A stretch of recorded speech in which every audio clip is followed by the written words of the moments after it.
ایک یہاں پر اور بات سورۃ الشعراء کو سامنے رکھ کے کرتا ہوں. عام طور پر جو شاعر لوگ ہوتے ہیں نا، ان کی سوچ درست نہیں ہوتی.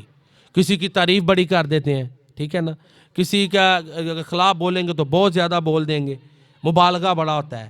پھر شاعروں کے جو موضوعات ہوتے ہیں وہ درست نہیں اتنے ہوتے ہیں، ٹھیک ہے نا. موضوعات ایسے ہوتے ہیں، اقبال نے بھی بہرحال یہاں پہ رض نہیں کرتا، لیکن جو شعراء سورۃ الشعراء کی آخری آیتیں پڑھیں، نیک ہوتے ہیں اور اللہ کو یاد کرتے ہیں، ان کی شاعری بھی بہتر ہوتی ہے. پھر اللہ کو یاد کرنے والے شعراء کی شاعری بھی، یہ صوفیہ ہمارے بعض اللہ کو یاد کرتے ہیں نا، یا اردو میں دیکھ لیں حال ہی ہے، اقبال ہے، زیادہ تر ان سے ہم آہنگی ہے.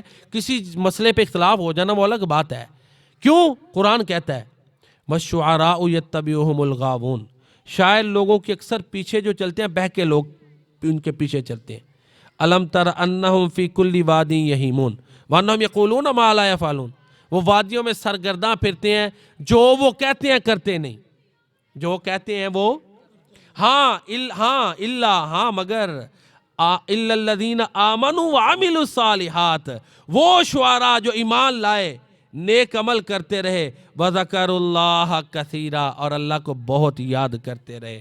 کیوں جی؟ ہمارا تو ایمان ہے. اللہ کے نبی کی شان نعت کہی نا حضرت حسان بن ثابت نے، کہیں نا رضی اللہ تعالیٰ عنہ. یہ وہ لوگ ہیں جن کے بارے میں قرآن کہہ رہا ہے، جو ایمان لائے، نیک عمل کرتے رہے اور اللہ کو بہت یاد کیا. کیوں جی؟ ہیں کہ نہیں وہ بھی شعراء؟ حضرت حسان تو وہ ہیں، شاعر تھے نا، لیکن مقام کی بات ہے، نصیبے کی بات ہے. اللہ کے نبی کی نعت کہی تو مقام یہ مل گیا. صحیح بخاری کی حدیث ہے، اللہ کے نبی فرماتے ہیں اے حسان، ان مشرکوں کو جواب دو جبریل تمہارے ساتھ ہے.